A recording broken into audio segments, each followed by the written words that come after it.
Oh, do we have a show for you tonight? Oh, do we have a show for you tonight? We're looking ahead. We're reminiscing. We got the band back together. Old school fans know what's about to happen. You new school fans might be like, what's this all about? What's this excitement? Who's it going to be? What's it going to be? We don't know. I know. You don't know?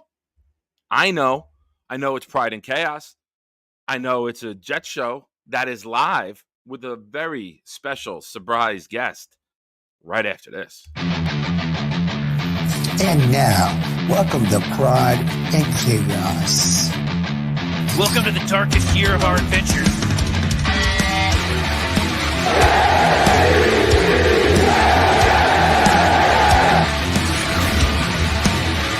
Oh, yeah!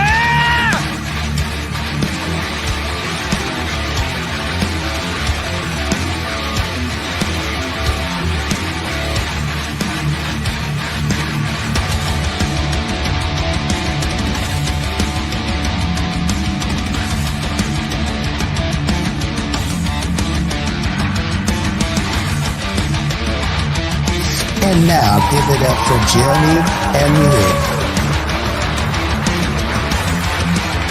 Now you scared me. And as usual, Nick is wrong. Why are you the way that you are? God, I can't stand you. Let's go to eat a damn snack. Whoa, that was cool. I want to get right into it. I don't want to waste any time. I'm going to bring in a man who's doing Karma Sutra right now in the background.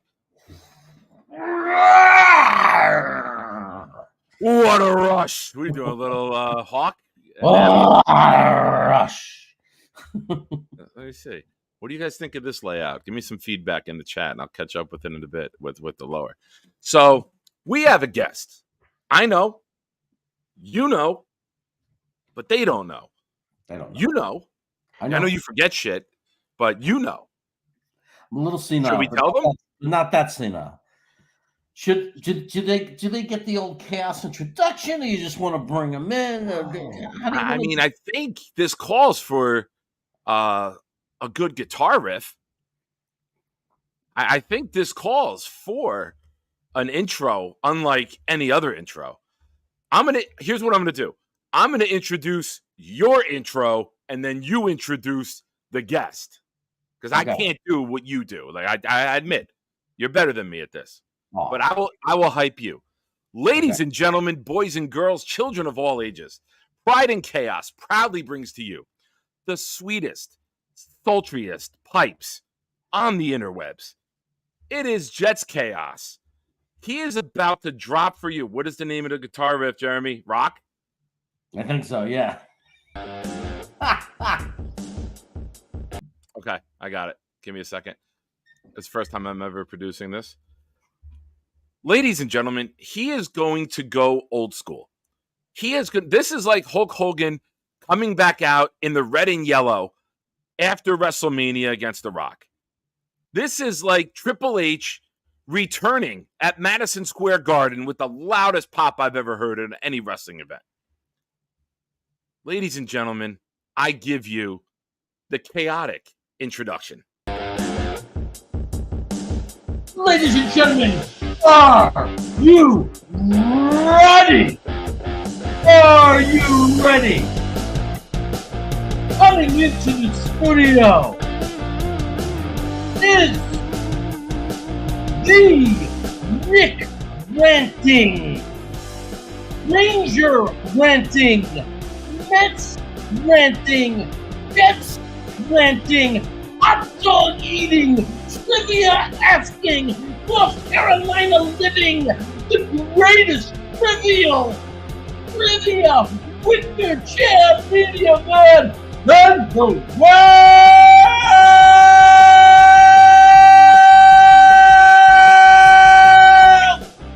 What's 2K99?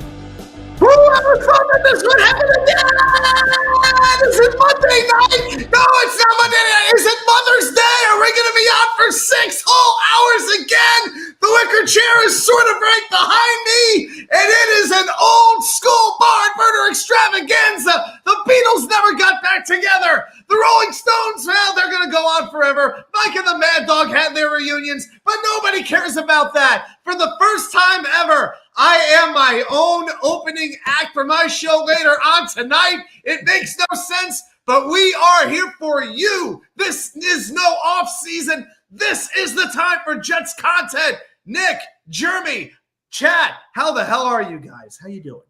Indeed. Where do we go from there? I feel like we should just end the show now. Like the intro, like that might have peaked. Like who do we where do we go from that? Let's say hello to everybody. Let's say what's up. Knob was the first one here today. The fastest growing YouTube Jets content provider, Bobby Woodruff, Bobby Midnight, flying up the charts. Welcome, Bobby. Bobby's got his own channel? Bobby's got a channel, and it is burning like a forest fire. Really? That doesn't harm anybody. It's only a forest fire doing good. What's it called? Those are the best Nah, first guys. dude. Harlan is here. Ricky New York is here. The man from Canada, the other man, not Hank. We'll get into Hank shortly. Not literally or figuratively. We'll speak about Hank. But we will not get into Hank.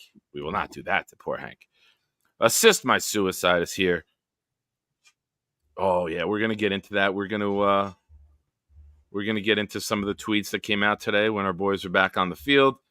Todd is here. Howdy, howdy, good sir. Tony Alexio is here. Tony loves you too. Tony doesn't like me very much. He loves you too. Not as much as he loves Chris Streveler, but that's okay. Nice. Infrared is here. I'm number 9 on the smash list. On my smash list? Number 9. Number 9. Just like my toes. 9-toe Nick. Who else we got? We got the legendary Phenom in the house. What's up, brother? We got Wild Wave here. Wow, wait. Good to see you, good sir. Is it clean in this place? Oh, no. It's a mess. Mess is here. What's up, brother? Going on, the mess man. The mess man. Not to be confused with Adam, the Mets man. Beginning of mine, too. Yep. Jets mess, you could always count on him to be there for you. Always. Nate is here. Who else we got? We got anyone else? Yeti is here to torment me and my digit short foot.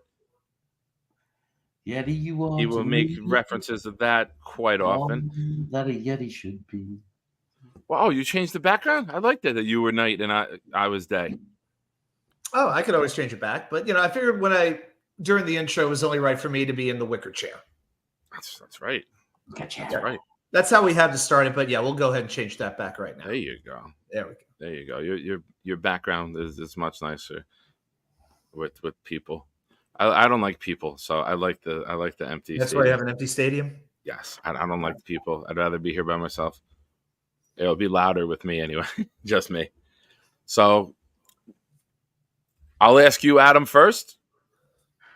Any thoughts on Tariq Cohen? Or is it just a story that comes out May 29th and just gives people something new to talk about ad nauseum? It's something new to talk about in my mind. I mean, the fact of the matter is he was released about 2 weeks ago by the Carolina Panthers. So if the Panthers didn't see a whole lot of use for him, then how much use are other teams going to get out of him? To me, it's a special. I did find it funny that there were a number of Jets fans talking about, well, clearly they don't like Braylon Allen. We know they don't believe in Izzy, and Isaiah Davis is not ready to go yet, and Breece Hall probably has a hangnail or something like that. But I don't think this is about offense. If he can give you something on offense, then that's great because, Aaron Rodgers is such a good quarterback. He will make almost any other player look good as long as they have 2 functioning eyeballs and can walk. Whether it's a running back, a fullback, a wide receiver, a tight end, he manages to make big players. And he could definitely do that with Tariq Cohen. Tariq Cohen was featured a little bit in the offense during practice, but he is at his best on special teams. And, with these new kickoff rules that we're going to have, NFL's trying to bring the kickoff kind of back into the fold a little bit. And Cohen can definitely do that because if we think about the kickoff returner right now, what are we thinking it is? Xavier Gibson, maybe Malachi Corley, and obviously we hope he's okay. But there's nothing wrong with bringing another body in to see what kind of a difference he can make. I just don't personally have very high expectations that he's going to make the 53. If he does, it'll be because he beats somebody out for it. All right. I like it. Chaos? Throw your weight around in the room. Yeah, I mean, I was just listening to a broadcast, and I was listening to this, people. There were people arguing, "Oh, he's so good. You have to look," and it was just because of injury. He hasn't played in 4 years, but Adam nailed it. He was just released by Carolina, the worst roster in the NFL. Yeah, they're going to probably experiment with him. Yeah, every guy has a purpose, right? There's 90 guys, right? For people to think something's wrong with Braylon, something's wrong with Isaiah, it's all so ridiculous. I have people saying Izzy's in danger of getting released because of this. It's ridiculous. They bring in 90 guys. Now, what if Gibson is fumbling in camp, fumbling punt returns, fumbling the ball kick return, in this new kickoff scheme, if he's bobbling the ball, and suddenly Tariq looks like his old self and he's amazing? Fine. Can it be a miracle? Can he win a spot as a special team guy? Okay, maybe. I don't know. But to get excited about it, this is beyond not moving the needle. This is so irrelevant. It's unbelievable. This is just, we have 90 guys to bring in. Oh, this is interesting. Here's a guy who used to be good. Maybe with the new kickoff returns, whatever thing, maybe this is the right kind of talent for it. It doesn't matter. You're just throwing darts around. He's a body. The odds are, unless he does something spectacular, unless somebody does something awful, he's just simply not going to make the 53. He'll be gone whenever. Yeah, and just to piggyback off of that, I mean, when he was good, he was a Pro Bowler. He was an all-pro special teams player. I mean, his high was very high. But since then, it's been an ACL, and then he tore an Achilles while rehabbing the ACL. These weren't elbow injuries. These weren't even shoulder injuries. These were injuries that could rob him of his explosiveness. So, and you alluded to that as well, Jeremy. In the 2020 season, he played 3 games. He has not played since. I don't know what else we need to say besides that. Yeah. This might be the first time the 3 of us have all ever aligned with it. You know what? Screw it. I'm going to mess it up. Next to Tyron Smith, the greatest signing that we've had. No. Here's my take on it. Where was he just cut from? Carolina, right? Another team in the NFL. Another team adjusting and adapting, scheming, planning, and plotting on how to do the kickoff returns with the new rules. Maybe you just bring him in, pick his brain a little bit, and say, hey, how are they strategizing this? How are they attacking this? Like we've seen many players get picked up, get their brain picked, and cut after they play a rival, right? Maybe you just bring in a guy who's got some knowledge of kick return. He's got some ability. He had some ability to catch out of the backfield. We have a very young running back room. If he's there and he rides this out until the 70-man cut down, it can't be any harm, right? In teaching the young guys what they're looking for, how to body position, how to run the route, it doesn't hurt having some sort of veteran in the room. Health or not, you're getting a guy who caught a lot of passes out of the backfield. I think it was 2019, maybe 2019. 19, yeah. But listen, this gives a shit. Like, it's May 29th. So if we signed a backup kicker to have an extra leg in practice, there would be drama on Jets Twitter that is Greg the Leg in question of losing his job. Why would they bring him in? Sometimes you just bring in guys so you have someone when someone has a day off. Breece Hall had a day off. You bring him in. You don't guarantee the money. He makes the roster. It's probably going to be veteran minimum anyway. I think the person who should be most worried about this, if worried at all, is Gibson. Yeah, Gibson had a lot of fumbles last year. Gibson had that huge play in Buffalo, and we all fell in love on night 1 and thought we had a new Leon Washington and Justin Miller, and we thought we had our new all-pro special team type of player, but it was very disappointing after that. I agree. Right away, people went running back. This is a special teams look. Mm-hmm. So it's without question that Gibson is the guy who should be looking over his shoulder, if anyone.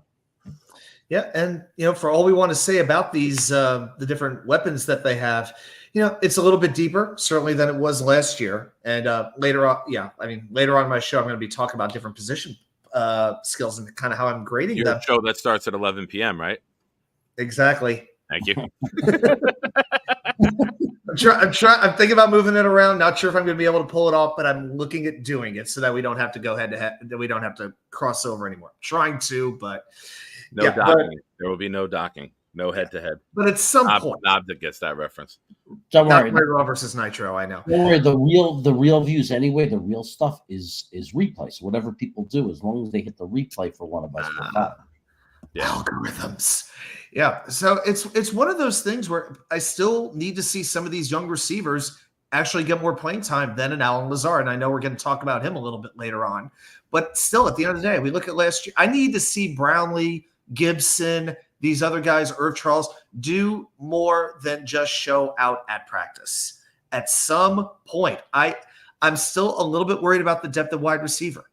And if Gibson is the one who is sacrificed because of Tariq Cohen, that's kind of that roster is going to be very interesting because I don't know how many wide receivers we can, unless Jason Brownlee just completely emerges, somebody like that, and just pushes Gibson out. I would like to see that happen, but I need to see a lot before I believe. I mean, last year he had 5 catches on 8 targets. Brownlee's still got a lot to prove, but I want him to prove it. Agreed. Agreed. I think Brownlee may have been hurt as much as anybody with Rodgers getting injured, because that was somebody that Rodgers was speaking about, connecting with, and you could have seen Brownlee have like a breakout.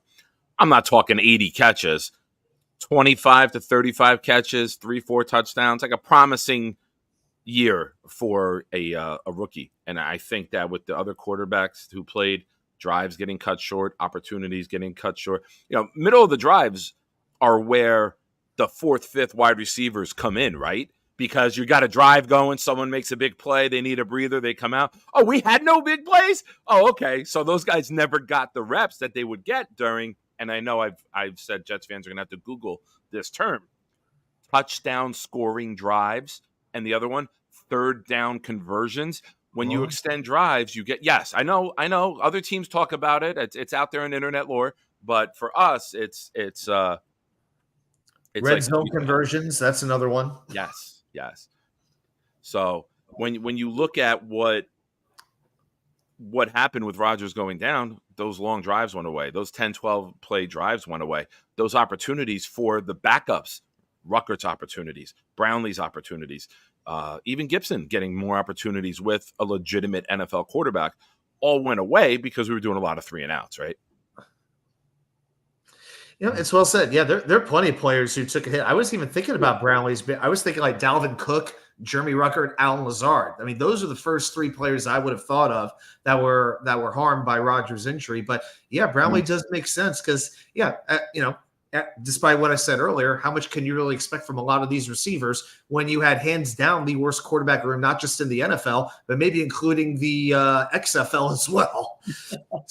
Yeah, it is unbelievable to see the way some of these positions have turned around in just one off season, particularly quarterback and offensive tackle. Just look at where we were by midway through last season, not even the end of last season, just like a few weeks in, and look where it is now. And you know what? You have the right to be excited. We deserve to be excited. Of course, you can't win any games in May. We're all aware of that. But you know what? We have a real reason, because now you can start to see some depth coming along. Now you have even another run of marquee players at marquee positions. We had one going in a quarterback last year. We had cornerback. We had edge rusher. We didn't have offensive tackle. Now we got all of it. And when was the last time we could say that? Yeah. Hey, Daniel Meehan has a really good question if you want me to highlight it or if you want to jump at it. There you go. June 1st, are any guys Jets are looking at? Well, I can answer that and say, I'm not going to say a particular guy, but if we don't re-sign Connor McGovern, I'm looking at what interior offensive linemen are shaken loose out of the roster. I do not feel good about West being the backup for almost all of our interior line. as a first option. I am not a fan of his. It's not that he played so bad last year. He actually didn't, and Hansen didn't play as bad as people say last year either. But neither of them are at the level of like a Connor McGovern, or sometimes, just the June 1st cut, you might have a guy that had some money left on his contract, the team is cutting down, that is still better than Wes. I'm not giving up on my guy, Brady Latham, who we picked up as an undrafted free agent, but I have no idea if he's really going to pan out. I just know I like his tape from college, but I have no idea how that's going to translate to the NFL. So if I'm looking at anybody, I'm looking interior offensive lineman, and then I know obviously someone here is going to say safety, right? So. Yeah, maybe so. I mean, Dalton Risner would have been an interesting candidate, but he just signed a deal, I think, to go back to Minnesota this week. So to me, it's going to be somebody who shakes loose, or it's going to be Connor McGovern. And when I did a 53-man roster projection last week, I projected McGovern to be on the Jets roster. I got nothing really against Schweitzer, but I don't like him as the only backup interior offensive lineman on this roster because, we're not moving AVT around per the coach. I'm going to take him at his word on that. But, and I do like the idea of Latham. So that is something that I definitely hope that you're right about. But, yeah, I definitely think there's room for another IOL on this roster. And I don't think there's anybody else really to cut. I think they've cut everybody or restructured just about everybody they can within reason. I mean, the only other thing might be DJ Reed getting some kind of a deal, but I just don't think it's happening. That's about the only thing I could really come up with. I don't think there's anybody else to really restructure. But I do think there is another roster spot. I think they're just going to take their chances at safety. When you have as much on that defense as you do, when you have elite players at every other position, multiple at every other position, DL, linebacker, and cornerback, then, if there's one position on the defense, you can afford to be a little bit less top of the line. It's safety. And remember, back in the day, just a few years ago, safety was the only place the Jets were really good. It wasn't that long ago. That was the highlight of our team, was the safeties, and now that might be the low light. What a 180 that is. I mean, look, we were able to have a top 3 defense the last 2 years with Whitehead at safety. So it's obviously not an important we would have been 1 or 2 if he could use his arms and wrap up and didn't put his head down at the ground like I taught 7-year-olds. If he wasn't trying to show off with big hit tackles, and he would have just, like you said, stuck to the fundamentals of football. Chuck Clark will be the anti-Jordan Whitehead. Nice. I Simply like it. said. Yeah. Surefire I mean, he was raved about last year. He was absolutely raved about. No pun intended. Yes. So, yeah, I don't think there's anyone. And plus, Daniel, we got to see who gets released, right? Like, we can project, but we don't know. It's blindly throwing darts, or right. As I always like to say, throwing baloney and seeing where it sticks. That was an old Howard Stern bit when the show was good and not a crybaby fuckfest. Sorry. Sometimes I speak and forget. So I want to go over some things that you fine gentlemen. A lot of the tweets that came out today and get your thoughts on it. There was some, where are we here? Saleh had his press conference today. They talked about signing, and I'm going to just go through some of the highlights of the tweets. If there's something that I say and either one of you are interested in commenting on, just interrupt me. Saleh said Mike Williams is here.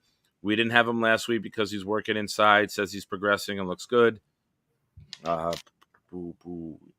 Jets are going to do joint practices with all 3 preseason opponents this season, Washington, Carolina, and the Giants.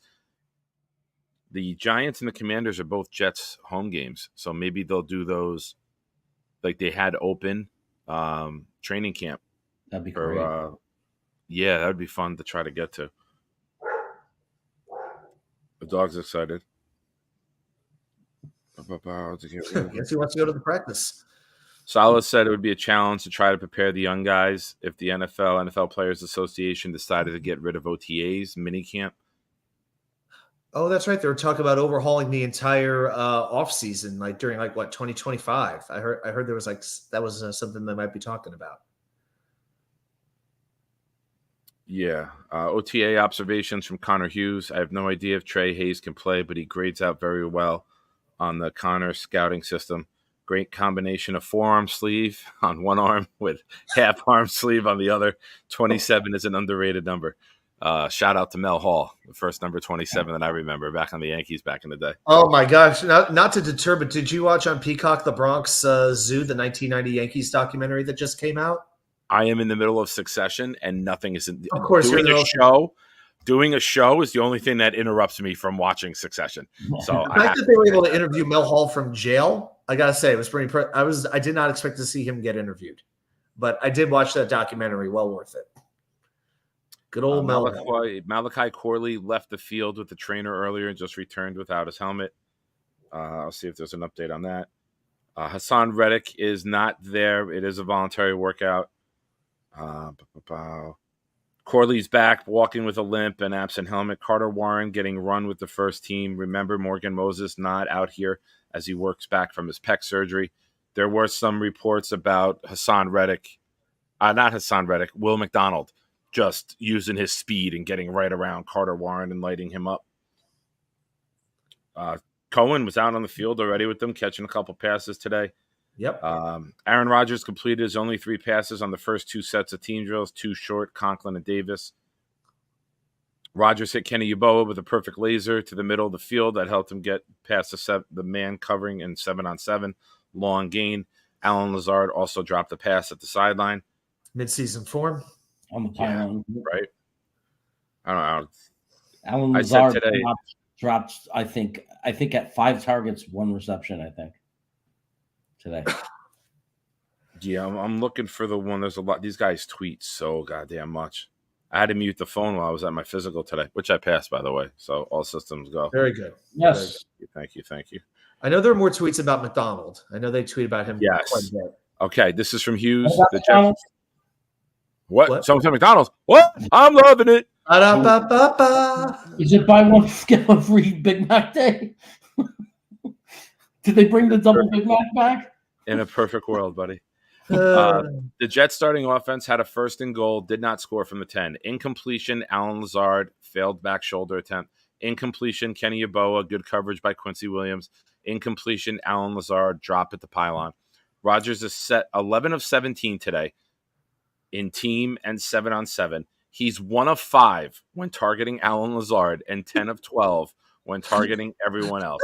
That goal line series came against backup secondary and D-line starting linebackers. So this guy is playing his way out of here. Rosenblatt saying Kuntz with a nice touchdown reception from Tyrod Taylor. Everybody loves the Kuntz. Chaos. Kuntz. I am like Knob. This one's for Knob Deep. I love the Kuntz. I think he's fantastic. ODU. So Zach Rosenblatt, this is the tweet I wanted to talk about after Adam made reference to it earlier with some of the fans today doing shit fits. 8 hours ago, Zach Rosenblatt. We'll have more observations later, but Braylon Allen impressed me as a pass catcher today. Made a couple nice catches and looked pretty shifty in the open field. The early favorite for RB2. Love it. Love it. Chaos, give me your thoughts. Start with you. Look, I mean, I'm probably not alone here, but I freaking love this guy, leading up to the draft. I don't know who got it out there, but, somebody said something and I started paying attention to this kid. And I think we all did. And I remember for a month leading up to the draft, all I thought was, how is it possible that this guy is projected to go so late? They're crazy. And then when it happened and he was available when he was, I still will never understand it, because everything I see, it looks to me like the real deal. The way, aside from his size, the way he slows down and accelerates, his ability to just change speeds so he could pop into a hole, like he sees a hole. That's what she said. I know. Nice. He looks like an extraordinary potential running back, and I love him. And hearing that he's doing well, seeing if he ends up starting the season as the clear number 2, I'm going to be happy because it shows what we all saw has some, gravity to it. And I got to, I was very big on Allen. I mean, when I was ranking running backs, I had him in my top 5 overall. I think I had him at maybe number 4 overall. It was either the two guys I was really high on were him and Audric Estime from Notre Dame, because I wanted a power running back. I wanted somebody who could complement Breece Hall. I didn't want the same kind of running back, because, guys, how many times last year did we fail on 3rd and 1? The answer is not very often, because we were really in 3rd and 1. We were in 3rd and 12 most of the time. But if we were on 3rd and short, or if we needed to get into that goal line, who were we handing the ball off to? We love Breece, but one, we didn't have a line, and everybody knew Breece was getting the ball. So too often he was getting hit in the backfield. He didn't have a chance in those spots. Allen can run people over. And he's a baby. He's like 20 years old. He's become more of a weapon in the passing game. Like last year, he started to really catch the ball out of the backfield more. He's still learning how to do that, and he's become a better blocker. This is still a raw piece of clay that is already showing a whole lot of ability that could be like an absolute prize one day. So, I have been – when the Jets wound up getting him, it was just like with Corley. I was doing a dance, when those picks were made, because I just didn't – it's like – the players we like the most, it's like, it'd be nice if they were on the – but it's like they always seem to go to some other team. And especially with those mid-round picks, how long have we been lamenting our inability to make stars out of mid-round picks? Maybe you get an okay starter, a passable starter like a Jordan Jenkins, that kind of a guy. But not too often do you get a difference maker as a Jet fan. Very few. Michael Carter, the second, great example. But I think we have a couple of guys who can really be that in the 3rd round, the 4th round, and maybe even beyond that. I didn't have that feeling last year. I really didn't. It was a lot of projects. A lot of guys were picked that, I got to be honest, I didn't know who they were. Jarek Bernard-Converse, Zaire Barnes, I didn't even know the names. And, but these guys, I mean, then also like a Quantez Stiggers, even talking about him weeks before the draft. And when the Jets got him too, it was like, oh my God. We may have lost everybody in our front office, but we kept the guy who matters. In JD, I continue to trust. Amen. I love that. So a lot of good things. There might be nobody in the NFL that I enjoy listening to speak more than Quinnen Williams. Quinnen Williams to me is just like the most lovable guy in the NFL. And today he's at the mic and he says, Aaron's in his 20th year. Ain't that rookie running back number 0? Ain't he 20 years old? Damn, he was born when Aaron got in the league. Like Quinnen's just like a great, like easygoing, fun, like Southern charm guy that like you look at him and you're like, bless you. Thank you. He's just fantastic. And I love that they don't overkill with him at the mic. I think less is more with him. And I always really enjoy when he gets a quote, because he's always smiling and he's always got everyone else smiling. So I love seeing the highlights and the clips from him as well. It's amazing that people actually thought Quinnen was had a bad year last year. Oh, do the Corley dance. It was something like that. Corley, come on. Something like that.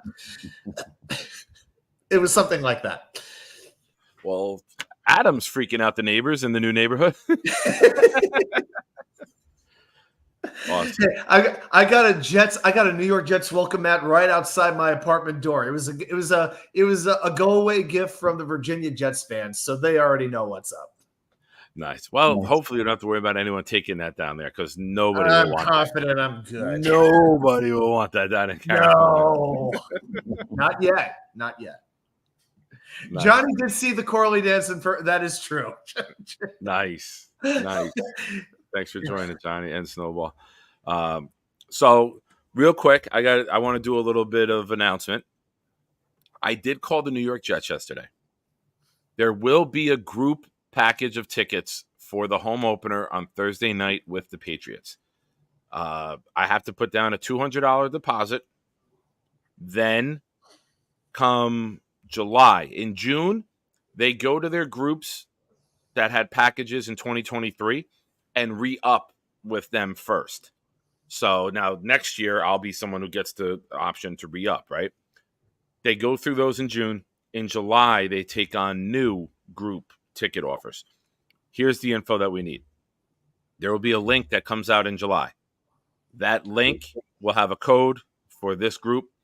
If we get 10 people, we get the group package. We get to 30. We get to 30 people who buy with the code that I give you and through the website that I give you. All our seats will be together, first off. And when we get to 30, we will have 5 people who get to go in and be on the field in the pregame, as well as a post-game on the field group photo. Tailgate, I'm working on. I know people are coming from all over the country. I know Knob has offered to grill. I know Infrared has offered to bring ribs. But what we're going to do is I got somebody who is famous in Jets fan lore. He's a former fan of the year. He is the most phenomenal griller in the parking lot, in my opinion. And he messaged me and said, I'll cook. Don't worry about it that day. So he said if it was 5 to 10 people, don't even worry about a price. If he goes, if it's more than that, we'll work it out. He goes, just cover the cost of the food.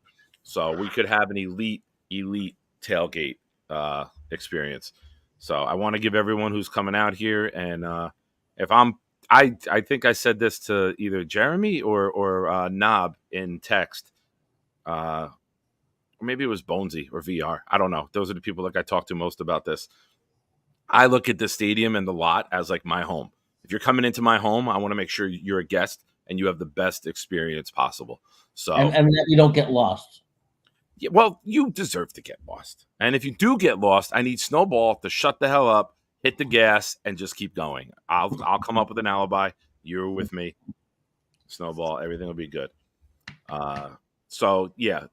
If you are interested in coming, you are interested in sitting together as a group, do not rush to buy your tickets. Tickets in the upper deck in the end zone will be between $140 and $160. Tickets in the upper deck on the sideline will be anywhere from $160 to $180. I with people who are traveling, I suggest we go with the cheaper ticket, and then we put more into like the whole experience that you're going to be going through while you're out here. So there will be a proud New York Jet fan outing for the spots on the field. If we get to 30, what we'll do is I'll raffle off. We'll do one of those wheels that Adam's so famous for. We'll do a randomizer, and we'll select the people to come in with. I think if we get to 50, it's 10 people. Might be 2 groups of 5 or something like that, but we'll have all that info down the road. The more tickets we sell, the more perks we get. So, I just wanted to announce that. There will be more info, but there will not be anything until some point in July. And we don't have to worry about Thursday night getting sold out with the groups. Most groups are kid groups, sports organizations, football. They go Sundays. They said September 29th with Denver is our most requested day right now, because they like to bring the kids for a 1:00 game to go around in the daylight and tag and collect in the parking lot. So you know who could make that game possible for me? You know how I could swing it and pull it off? Snowball. Snowball could make it happen. How? Well, I'm not going to go into detail. I'm just saying Snowball could make it happen for me. Snowball, give him the goddamn couch, dude. Give him the couch. Snowball might make it just simply the ticket and the plane ticket. There you go. Snowball, get to work, brother. I know it's summer and snowballs melt, but god damn it, put yourself in the freezer and come to life, my boy. So, anyone who needs a ticket, just keep paying attention. We will have info, but it will not be till July. The tickets are held by the Jets. That's why they keep these. They're not on Ticketmaster. They're not available to the public. The Jets hold these tickets, and that's why the week of a game, you'll see a limited number of tickets have become available. Those are group tickets that they don't use. So keep an eye on that. Sorry, I wanted to announce that while we got people in here. Snowball. So what else? Adam, what are you looking forward to this summer up until training camp? What are you keeping your eye on? What's something that with obviously not Rodgers' progression and the news with him with his injury. I'm going to take that one off the table. But give me the storyline of from now until camp opens that you're like, all right, what's this guy doing? What's this position battle like? You know, how's this guy adapting to the new team? Where are you? It's an interesting question because, this is definitely the time when you almost don't want the team to make any news because if they do, it's most likely bad news. Talking to you, Sheldon Richardson, 120 with a gun and a kid.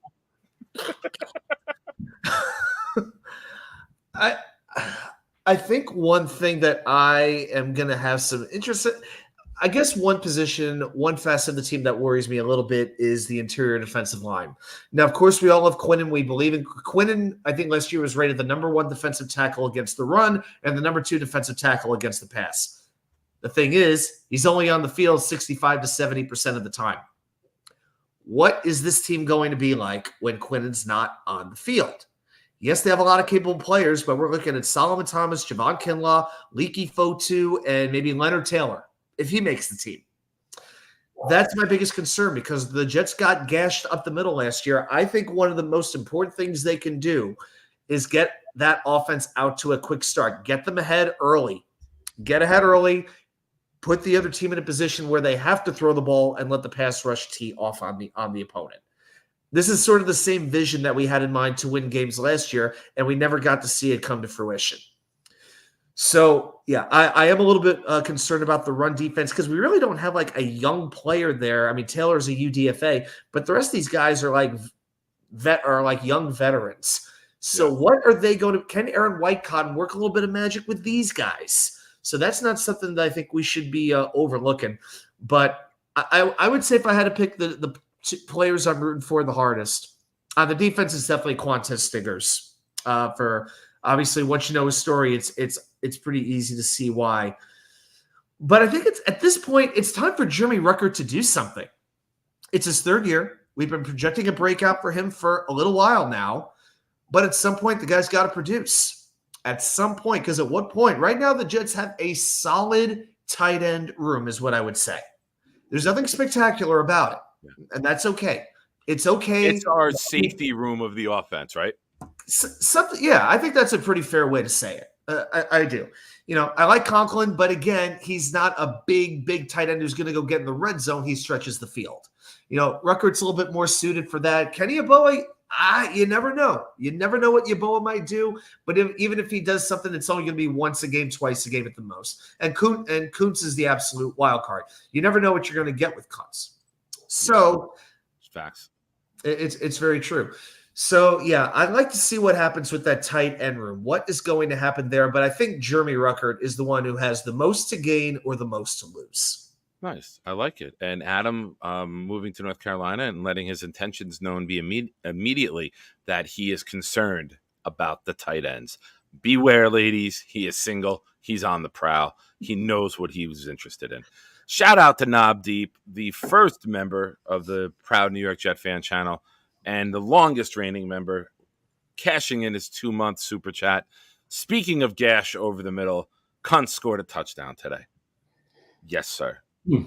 Thank you for supporting the channel the way you do, Knob, through gifting memberships and super chats and being you and being just fucking awesome, coming on as a guest when you can, and having the greatest head of hair in Jets chat content YouTube world. Jeremy, you can Google it. Hair is stuff that people grow on the top of their head, and it's natural. And I forgot about it. I think I used to have Feel good. Hey, Ray is here. Ray, you looked so confused standing in front of the house today with the weed whacker when I drove by before in the Uber. You were just standing out in front of the house by the telephone pole like a caveman looking at it, looking like you were trying to fix it or get it going. It gave me a good crack up. Yeah. Put big stick in front of house. The weed is in the whacker? Like it was like Zoolander. The files are in the computer? Mark! Good to see you, buddy. Whenever I reference Kuntz to Knob Deep, it will be Kuntz. Kuntz. Sorry, Kuntz, not Kuntz. See, now you're fucking me up, Ray. Make up your mind already. Mark is here. Mark, rewind 5 minutes. I just gave the whole layout of all the ticket info. Ray for the opener, ticket info. About 42 minutes into the show. So, Jeremy, what's the storyline that you're looking forward to? Eliminating the major ones with injury concerns and stuff like that, or guys coming back from injuries. The storyline I'm looking into is I just want to see this offense under Aaron Rodgers and this power run scheme and see what the identity is going to be. Are we going to be a mix of both? Are we going to be a pounding ground that we simply just have a really good quarterback on third down who can, when it's 3rd and 5, get the first down? Are we going to, what are we going to be? Because, yes, I understand you could win with Tyrod Taylor or just about any quarterback if you have a great offensive line at run blocking and these running backs with this defense, you could win 10 games just with that if the offensive line is healthy. But what happens when you put a team that's built that way with Aaron Rodgers and Garrett Wilson and Mike Williams and Malachi Corley and Breece Hall out of the backfield as a receiver? I just want to see what that looks like. Yeah. I'm going to take a little bit of a different route here, guys. I'm looking forward to what new veteran is the first to speak up. Hassan Reddick's been on a team that's been to the Super Bowl. Tyron Smith's been an all-pro offensive lineman. Mike Williams has played in a elite passing attack. I'm looking for that guy who's the first guy to say, hey, we're not where we need to be. It's always someone's always going to say something like that, right? Rodgers called out, we need to cut the crap, get the bull crap out of the building. Who's going to be the vocal leader of this team? Tomlinson was a captain on the offense, right? He's no longer with us. We know what Rodgers is. I'm looking to see who is that other guy that's going to step up and be the voice of the team. Who's going to call out the team? Is it Garrett Wilson in year 3, who was getting a little more vocal at the end of year 2? Is it Tyron Smith? I don't know much about him if he's been a vocal leader. I know Morgan Moses is a no-nonsense, take-no-bullshit type of guy. He's still rehabbing, so he won't be in full team activities for quite a while. Well, we know the defense. I see Clancy saying CJ. We know the defense has Quinnen. I mean, you can name 8 guys on the defense, right? The defense all holds themselves accountable. The offense is where my concerns are going forward. So I'm looking forward to seeing, who's the big dick in the room. Who's going to be the guy that fucking says, hey, this ain't right. This ain't where we need to be. Cut this out, cut that out, and let's raise the water level of the room here. I think it's got to be one of the tackles. Yeah, I'm looking for the veteran. This is, for the most part, a young offense when you really look at it. I mean, my gosh, look at, especially with the running back room, the tight end room, it's very young. Yeah, I think it has to be. One of the tackles. I wonder what John Simpson would do. John Simpson seems like a really cool guy. Like, he really engages on social media, and he doesn't just give you canned answers. He'll tell you how he feels. Now, I don't know if he's that gung ho take charge guy, but maybe it's John Simpson. I thought Knob would be the first one to comment. Dom, that's one way to say it. Coming in, Dom saying, I'm the big dick in the room right here. Nice. Where? I can't see it. I think Simpson plays a different role. Okay. Simpson is our go beat the shit out of the opponent guy. He's the bully. He's the guy you want fighting in the phone booth, right, against the opposition. He's going to be our untalked. And I think I'm hoping that's going to be like a 3-pack type of deal. Like, it's going to be that whole interior together. Those 3. It's going to be Tippmann, AVT, and they're the 3 of them are going to get together and just have this kind of bond and say our job is to just do the dirty work on the inside. Yeah, I love it. I mean, if you can keep that pocket clean, man. We see how much Garrett Wilson gets open. We've seen it, Jeremy. You spoke about it relentlessly with Green Bean and others, and Buffalo Jet fan Dom. Garrett was open time and time again on the all-22. The ball just didn't fucking get there. Crazy. Breaking news for you guys. I hope none of you are driving when I say this, but we have a quarterback who will get the ball there. So you keep that pocket clean, we're going to be really, really exciting. We're going to be really, really exciting. There's going to be a lot of fireworks going off in that stadium. That's my way of kicking it to you, Adam. Well, hey, last time we opened the stadium that way, we just don't go into that game 0-2. That's all I'm saying. Not that I think they will, but you can't. Yeah, just please get off to a quick start this year. Just please give us something to get crazy about on Thursday night. For that game against the Patriots when they should run them over. So, how did go ahead. How did my recruiting pitch go the other day? Are you kicking around options of coming up for that? Did my recruiting pitch go well when we spoke? I'm kicking around an option, trying to figure out the best travel situation. Like, you can take the train from here up there. The problem is that the train wouldn't get you there until about 6:15 at night. And that doesn't work. And with flying with Raleigh, you can go to JFK or you go to LaGuardia, but you can't go to Newark. You got to connect through like Charlotte to get to Newark. So I'm trying to figure out the best situation where I would. How about Philly? How about Philly? Philly's another option. You take the train from the New Jersey Transit from Philly up. But yeah, I'd have to figure out where I would stay, how that would all work out. There you go. Continental Airlines used to. Continental Airlines. There you go. Come fly with me. Continental Airlines used to have the best flight, like from Raleigh directly to Newark. Yeah, I get to deal with American Airlines because my mom worked for American, so I fly standby for free on American. That's the reason why. That's the idea of going on American Airlines. So that's just part of it. Knob's saying he already has a flight from RDU to Newark. Okay, cool. Must probably a different airline then, most likely then. That's right. Adam has a perk with American, so he has to fly American. I could get a good deal. Like I could get a confirmed ticket for like 20% of what the usual price would be. I think is the usual deal on another major airline though. So I can pull it off. It would cost me a little bit, but it just depends what it's going for. So, hey guys, I do have to get set up for my show. So I do have to bail, but this was fun. I want to thank you very, very much for having me on. And Chad, thanks for coming around. So, and hanging out with us tonight. So, look forward to doing this again one day for sure. Absolutely, man. Absolutely. We got the band back together. It was great having you. It flew by. For those of you that don't know, Adam needs 1 hour to get ready for his show that starts at 11 o'clock. Right. 11 o'clock, right. And we will end it tonight at 11 so everyone can go over and support Adam. And if you need company, shoot me the link and I'll hop on with you. All right, sounds good. And just if anyone wants to watch it on the replay, totally good. I will be doing some yelling about the Mets, possibly about the Rangers, but we will be having an Angel Hernandez tribute tonight as well in the 3 and Out section. So everybody, please come by and enjoy it and continue to support Nick and Jeremy as well. And you can see Adam on the Talking Jets with Tigo channel. Sorry, I was doing my best Angel Hernandez impression and just being wrong about everything. Oh. You could see him on the New York Sports Wicker Media. That was a nice try, but Angel was never right about as long as I buy most of your BS.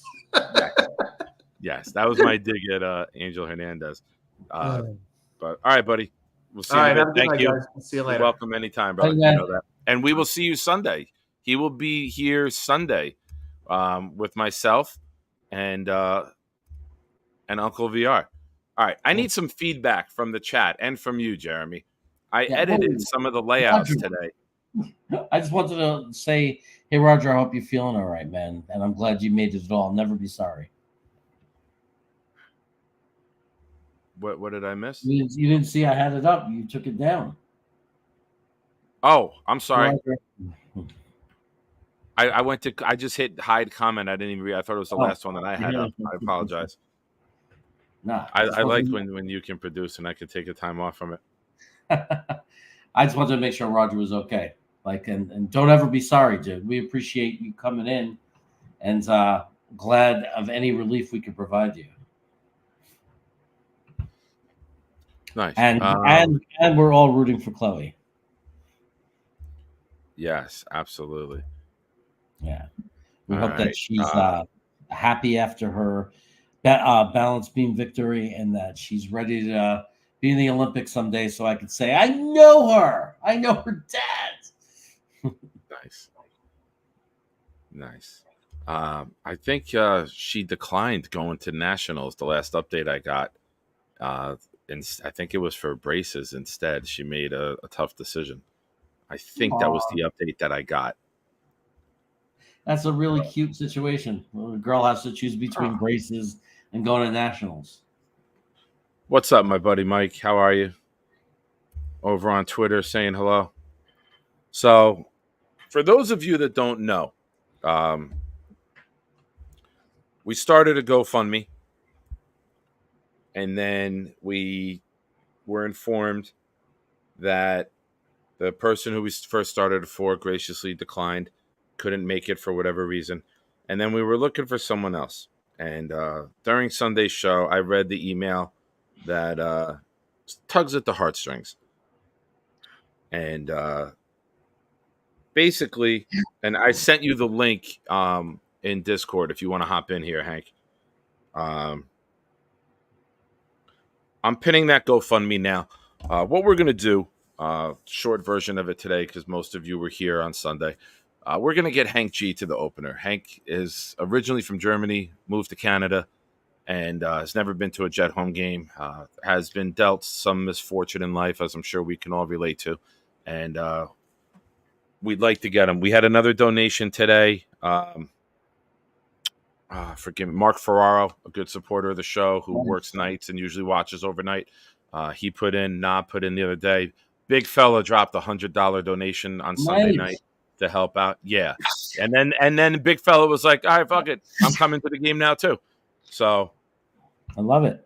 Yeah. We should have a really good group. This is going to be fun. I really got to call my friends in North. Snowball's not joking. I have a friend in Massapequa. I stayed with them last time. Okay. I was in town, so I have to see if I could stay there, and if I can get lifts, if I can get transportation. I think I'm gonna definitely consider it, man. I'm gonna do everything I can. All right, we'll do it. Yeah, it's gonna be great, dude. The food alone, it's gonna be premium shit. It's not burgers and hot dogs, Right. Like I pull up at 7:15 when the lot opens up at 8 a.m. and the guy Frank has already been there since 5 o'clock, smoking racks upon racks of ribs. Like he's opening up like it's a refrigerator door, dude. And there's just layers. Oh my God. Yeah, it's phenomenal. I always go over and say hello to him, and he's a member of the Proud New York Jet fan group on Facebook. And when I posted and tagged at everyone, he messaged me immediately. He's like, "I got the cooking done. Don't worry about it." Jeez. So that's awesome, dude. I love our community. I love people who just help one another out, man. Someone offering to cook, and I've talked to him 3 times. He's been a part of the group and commented here and there, but to just come out and offer to cook and say, hey, if it's 5 to 10 people, no charge. I think that's fucking just amazing. But I told them, let me get the numbers down. I'll know in July, and we'll figure it out. Right. And what if it is $20? Let's say $20, and it's going to include all non-alcoholic drinks and barbecue and food. Beverages not included. Beverages you'd be on your own individually, but to have everyone come out and for me, you saw me when you came out. I was on the grill the whole time. Everyone's talking, having a good time, and I'm trying to cook for everyone. It would be great. Let me volunteer this. Snowball's going to bring a trunk with a cooler with tons of soda and bottled water. So Snowball will take care of the drinks for everybody. All right. I'll get cigars, and we'll have a blast. I'll just be there. You could all free autographs, pictures with me, whatever you need, selfies. Yes. Don't worry about the words Fuji or Goodyear that are tattooed on the side of him. And if you see him over the stadium during the game, just know that he's got a side job when he's out here. But anyway, let's digress. The GoFundMe is to get Hank down here. We've already been kicking around ideas for the flight. We've been looking at hotel rates and places for him to stay.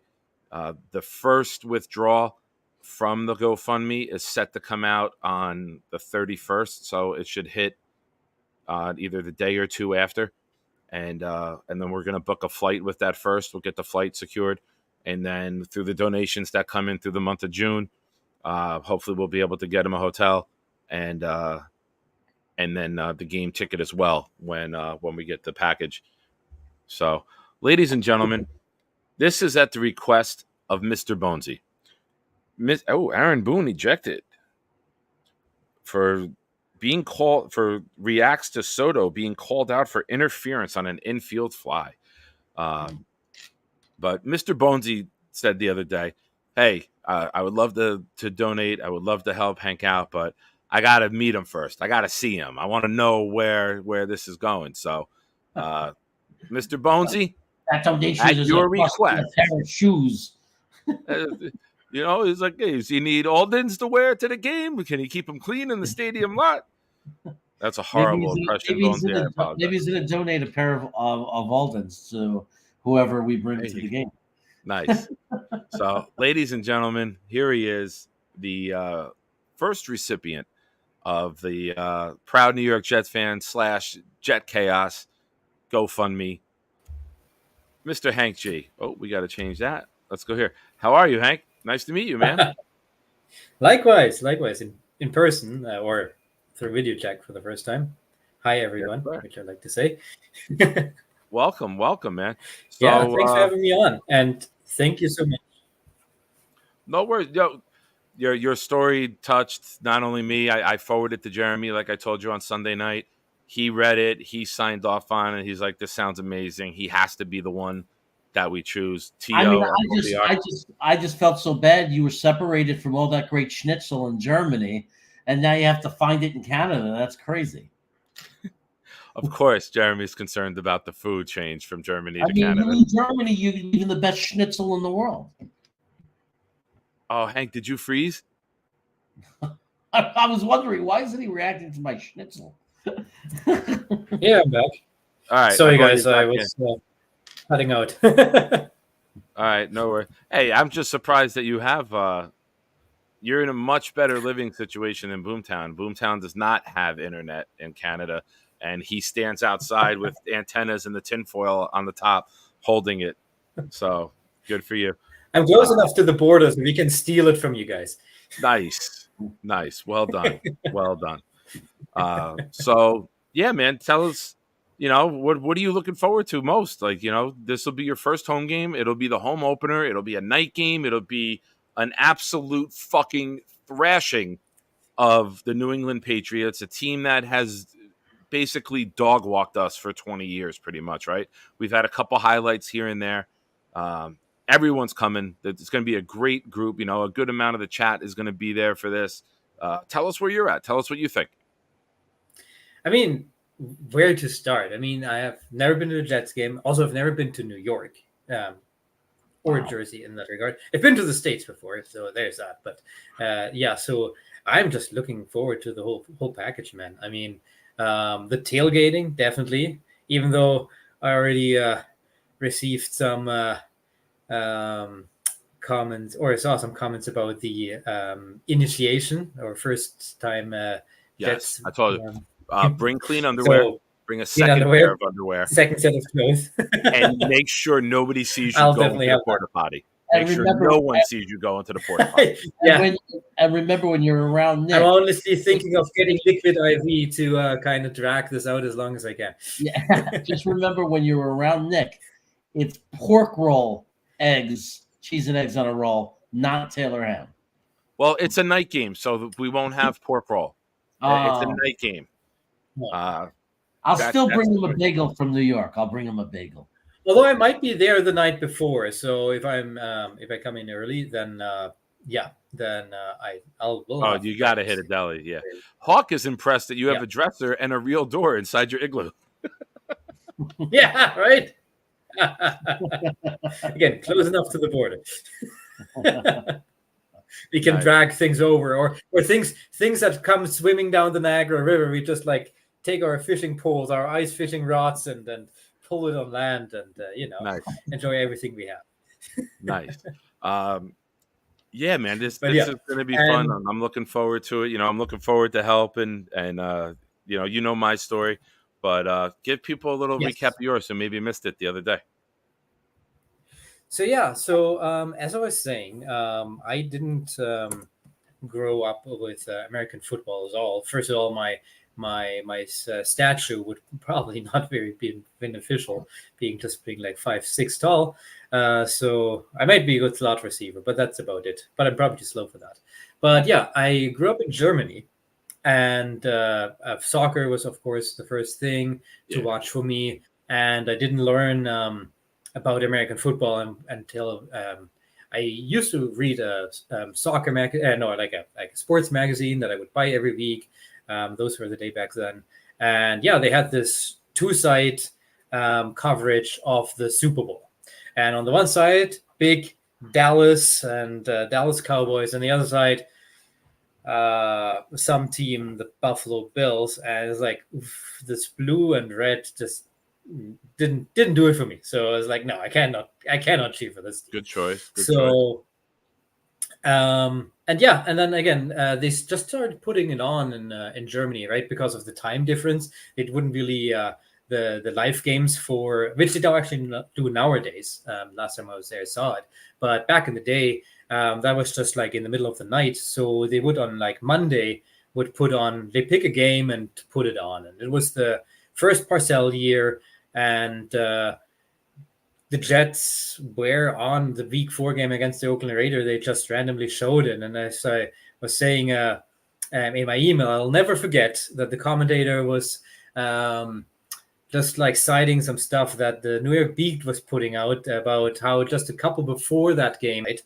And the Catholic Church is thinking about like making her a saint, right? And for that to happen, there are some things that has to happen, and one of them is a miracle, relatively short after someone has died.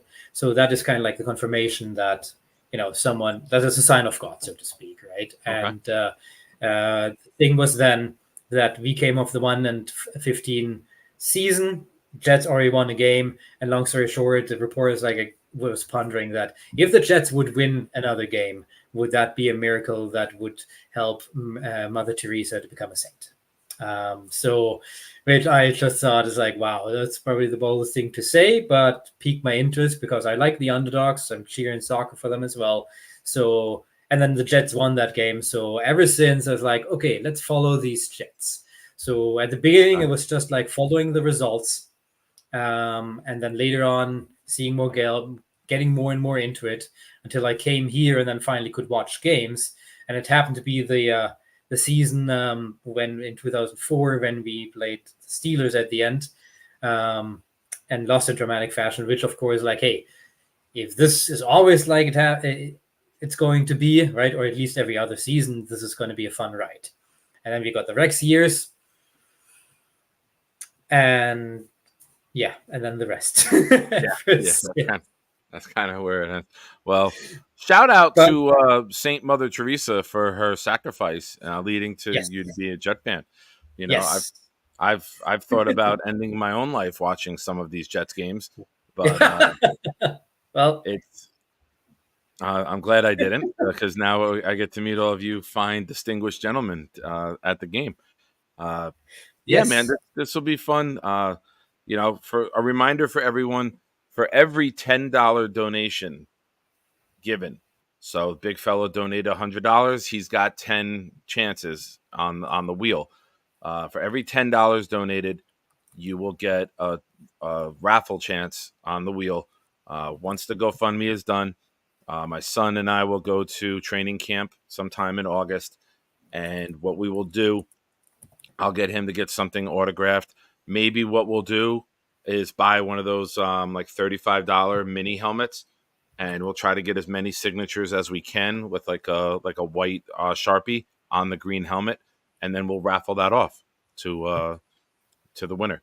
But all money in will be all money out. We'll cap it. I'll stop the FundMe once we hit that once we have everything covered, travel, hotel, game ticket, yeah, I just want everyone to know all money will be visible, receipts will be kept and proven, and it will be up. And I'm not looking to make $1 off of this. I'm just looking to pay forward what got done for me and helped me out in the darkest, worst time in my life. So I just wanted to be a man tomorrow. Jeremy knows. Jeremy was very instrumental with Gunny and Green Bean and helping and pumping out that GoFundMe to help me last year. So I'll do what I can to help the next guy. And Hank, look at that. Mother Teresa coming down and blessing you and saying, this is my guy. I died for this guy, for crying out loud. Can we get him to a freaking Jets game? And who am I to argue with Mother Teresa? Who am I? Can't argue. She's too much of a saint. Actually, I got a question for you. So if I'm coming down from the Thank you, Hawk. I appreciate it. cold, Say again? is there something from Canada that I could bring that would fill your heart? Because I was thinking like maple syrup would be the closest, but then again, I know that sugar and whatnot, I don't think that would be the best gift to bring unless that one is fine. Jeremy will do shots of it in the parking lot. Jeremy's here. Jeremy, you know what? You bring enough, we'll have Jeremy bathe in it in the parking lot. Well, I'll bring the good stuff from Costco. They bring like Jeremy, a you're muted. too, so yeah, that they do. Yes, Boomtown. They do. So they do the real stuff. So yes, My brother went to Niagara Falls and came back with this maple candy. It was a weird texture. It was made from maple. That was really awesome. if you get a hold of that weird candy with that weird texture that's made from maple or whatever, yeah. Looks like little maple leaves, right? Yes, that was it. Yeah. That was it. It was so good. I live like a 15-minute drive away from Niagara Falls, so I think. Wow. You're right over the board. Right over the board. Oh, you should go to the if you can't cross the border to go to the Anchor Bar for buffalo wings, you should go to McDuffie's, right? They got the wings on that side of the border. He knows restaurants in every fucking part of the world. It's amazing to me. I did. I'm going to be like, I'm from Pocatello, Idaho. He's like, oh, you got to go to Stewart's. Like, just to cross promote, I did watch. I think your guys' review of Anchor Point. You did come to Buffalo for a wing test. I don't know if it was you or one of your brothers. Yeah, my brother did it, and he did the other one on the Canadian side, McDuffie's or something. Yep. Yeah. Definitely. Yeah, if I lived that close, I'd be going there for wings like left and right. It's such a staple over here too. Like the Canadians, like wings. Wings and pizza is like our version of pizza, which that's a whole different can. I do not want to open on stream, but at least the wings are close enough to Buffalo that you find a couple good spots here for sure. Well, when you're when you come to Jersey, we got to get you some cutlets, chicken cutlets, because that'll be the New Jersey version of schnitzel. Yes. That would be very interesting. I do make a mean schnitzel myself, if I may say that. So I'm not surprised. I do enjoy cooking. I'm not the foodie. What's schnitzel? Oh, right. So you take a pork cutlet, or veal was the original when you go by the Austrian version. Then you pound the living s out of it, so it's like paper thin, and then you run it through Schnitzel Street, which is like you put it into flour first, and then you put it in an egg wash. So you beat up an egg and put some salt, pepper in it, drag it through there, and then you finish it up with some breadcrumbs. And then you want to fry that up pretty quickly in like clarified butter or something, so it gets its usual taste. Just a little bit until it's golden brown on the outside. And that is one of the staples in German cuisine. That's like nice. Like schnitzel for Germany is almost like pizza, New York pizza for New York, or bagels. That's so it is quite delicious for those who enjoy that. And usually you put it with fries. There's other versions of it, but again, I don't want to bore you on that. So but if you ever go to German or to a German restaurant, if you have good ones in your area, unfortunately out here, not too much. Nate, Kaiserkreiners, I'm not quite sure what that is. I might had it, but maybe I know it under a different name, which is very common in German, that we have multiple names depending on the region. But if you ever get into a good German restaurant, you can't go wrong with the schnitzel. No, it's the best. There's a great German restaurant in Astoria, Queens, New York. I mean, famous place. And it's like very authentic. and it's Ooh. it's outstanding. It's outstanding. Nice. Yeah, those I had sausages with cheese in it. Yes, and I think in Austria as well. So I just didn't remember the name because that's a little bit further east from where I'm from. Actually, the region, and Jeremy might enjoy that. I'm from the Black Forest. So what comes immediately to mind when you hear Black Forest? Chocolate cake with cherries. Now, have you ever had the real one? Because I get this here. I mean, I don't know in the States. No, I've only had the cheap Duncan Hines frozen or Sara Lee frozen Black Forest cake. That's all I've had. I haven't had anything real. The real one actually should have a layer in the middle of cherries that have to be soaked in Black Forest cherry schnapps.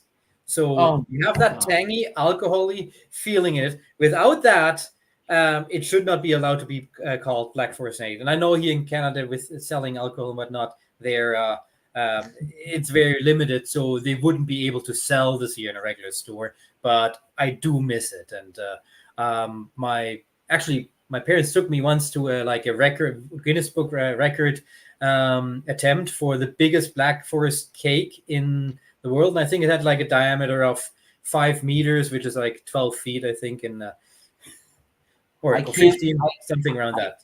I cannot wait until my nephew takes me to Germany. My nephew speaks fluent German. He's okay. There you go. Yeah, he did internships in Germany. He loves it. He speaks the language like I think it was a co-major in college. Like he did German and he got to do an internship because of it. Like he could literally write in German.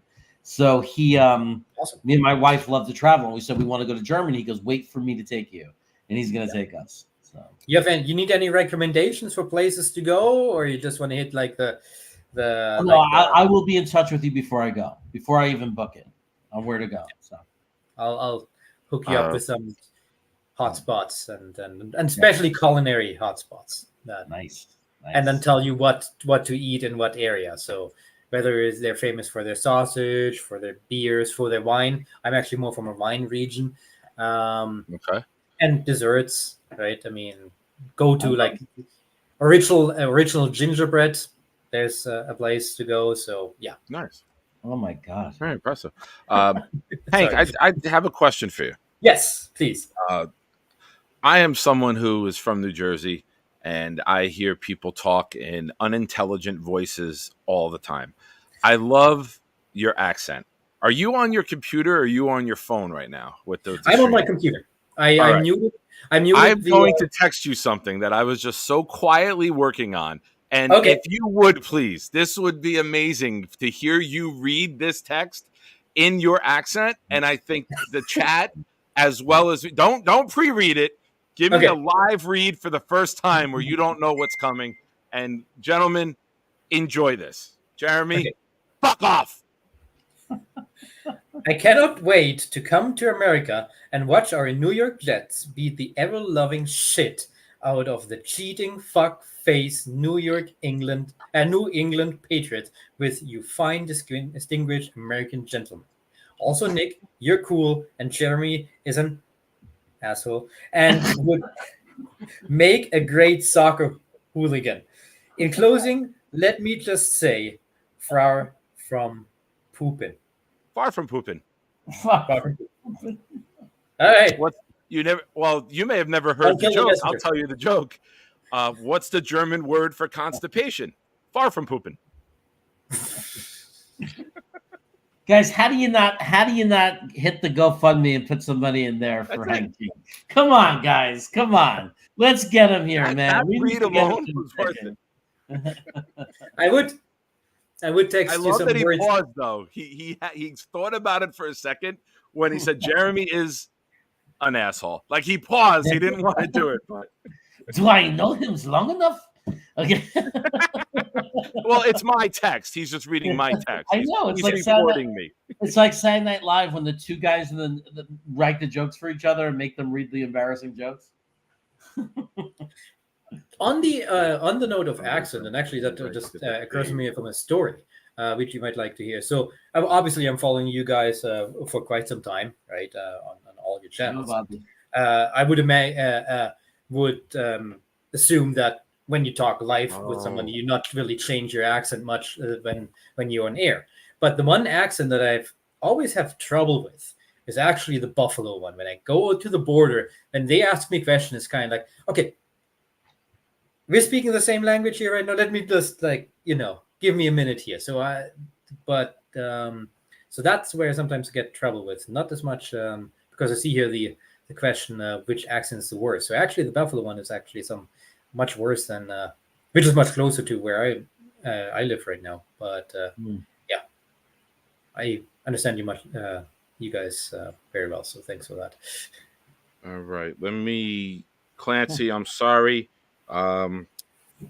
Bonesy, thank you for your donation, sir. Let me get to the dashboard. Let me share the fundraiser. Click the link. I'm being told that it was not the same link as the other day. Give me a second.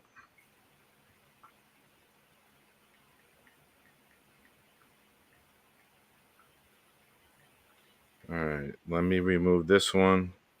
Sorry, old man internet navigating once again. I know it's your favorite time of the show, everybody. Chaos, how much time you have left? Oh my God. I'm still okay. What would you do without me? That's why we're such a good team. I know. That would be crazy if I missed my Clancy, I just posted the new one. See if that takes you to the page. And thank you for your consideration, everyone. Yes, Nate, this is for the opener. We announced some ticket information earlier. We'll be able to purchase come July. I'm working on a big group tailgate. It's going to be a blast. It's going to be a blast. If I might answer to Roger F, because I think that's always a big elephant in the room. So, I remember the time then David Hasselhoff, actually, who was also known in Germany through Knight Rider and then, of course, Baywatch. He's a rock and roll legend. Was it rock and roll or was it more like R&B? Like, what was it? Go on, get out of my car. I know the biggest song that I remember that he had his alleged success in Germany with was "I'm Looking for Freedom." That was his song that made the charts for. He had his hot minute, but it made him a legend for being famous in Germany. Apparently in the States. I need a picture, Knob. He said he has a David Hasselhoff Chia pet. Of course he does. I need a picture of that immediately. Go ahead, Hank. I'm sorry. No worries. No, that is pretty much all to it. But like we in Germany are very surprised how famous David Hasselhoff became for allegedly being famous in Germany. I mean, I would say 99 Red Balloons from Nena is much more popular of a song here in the States than David Hasselhoff ever was. I mean, might have been like 11, 12 years old when that happened, but yeah, it was a flash in the pan, but I mean, it made him immortal for that. I mean, well, plus he's milking. He did Knight Rider, so even before Baywatch, right, yes.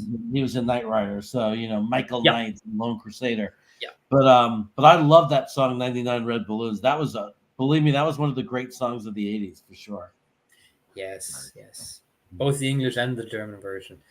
Snowball, just to quickly answer that, definitely Germans, definitely cold beer. We got a little surprise trivia here from Bobby. Who did the voice of Kit in Knight Rider? Oh wow! I would know that because it was all dubbed in German, so it was probably someone else. So the guy was definitely gay. The guy was definitely gay. Well, if you remember the voice, come on, the guy was gay. It wasn't. Hello, Michael. What can I do for you, Michael? Okay. Like the guy was gay. Am I wrong, chat? Am I wrong about that? It was definitely a gay guy. It wasn't Ducky from NCIS, was it? David McCullum? For some reason, Bobby's saying no, he wasn't gay. Bobby knows the person and his private lifestyle. Who did the voice for Kit in Knight Rider? Knight writer is provided by William Daniels. William This Daniels. is from Wikipedia. Who's he? I don't know. I'm gonna look Where it else up. would I know him from? Oh, Mr. Freeney from Boy Meets World. Okay. I knew it was one of those older. Gay? Mr. Freeney from Boy Meets World. Right. I don't remember, but I don't know that show. It was gay. Not to my knowledge, Okay. but you never know. I mean, look at all the news about Diddy the last couple of weeks. Hey, who knows? I mean, Roger with a good one. The voice of Kit was not gay, but half the guys he dated in college are. Well done, Roger. Well done. Oh, Hyder Ali coming in saying, I saw Depeche Mode live in Berlin in 2014. Had a great time. Nice. Hyder Ali. Nice. Which is funny. I've never been to Berlin in my life. That's another thing. Oh, yeah? But my bucket list, yeah. When did you leave Germany?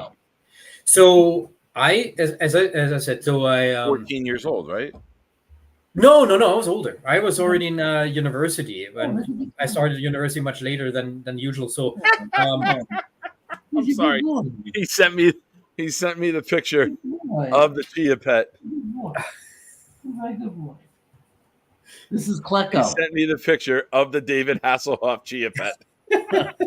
I fucking love him. He's great. So I was 24 when I first, like in 2004 as an exchange student, and then here 2006, so I must have been 26. So it was already in my 20s. Nice. He's from Germany. Nice. He's from Germany. So there's that. And yeah, Awesome. see in the chat what else? Any German questions? Usually, people usually like to ask me like say a word in German that people cannot say. Well, that's why I typed the far from pooping, because that's always been the German word that, like, the joke I was told when I was like 9 years old that I've retained until today. Could be mean and return the favor and ask you to say the German word for little matchbox. Little matchbox? Yeah. All right. What is it? Streichholzschächtelchen. I think your internet in Canada broke up there. What? Try that. Try that again. Try that again. Hold on. Let me hear it, because I'm very good at like doing. All right. Streichholzschächtelchen. Are you like? Am I releasing like a sleeper cell or some shit when I say this? Like, what am I doing here? No, that's it's just like initiation to like the Third Reich or some shit. No, I did a French exchange once when in like my teens and whatnot, and they wanted us to say things that sound funny to them, and they asked us, "Hey, what is a word in German that we cannot say?" And one of my classmates came up with this word, and ever since, this is the ultimate test. Type that to me so I can read it. Like, give me phonetic. Like, type it so I can read it. Phonetics. I mean, or just give me like spacing so I can. Like he's saying, write it out in a way that he thinks will be able to sound it out. Yeah. Let me think about it. Yeah, this is gonna be crazy. The young man, Nicky Shine, still up at 10:30. What's up, buddy? D1, you have to be D1 in the classroom. D1 in the weight room. D1. He's a motivated young man. I see all those D's and I think, you see all those D's and Mr. Freeney got excited. How would you even phonetically describe? See, I confused the fuck out of you. You want me to say it? You can't even type it.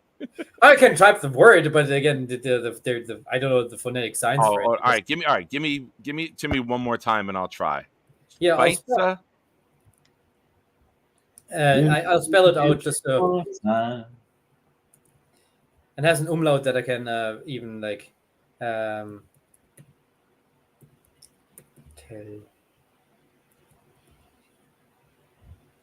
So that's that. So Streichholz. All right, hold on. Let's okay. Streichholzschächtelchen. Streichholzschächtelchen.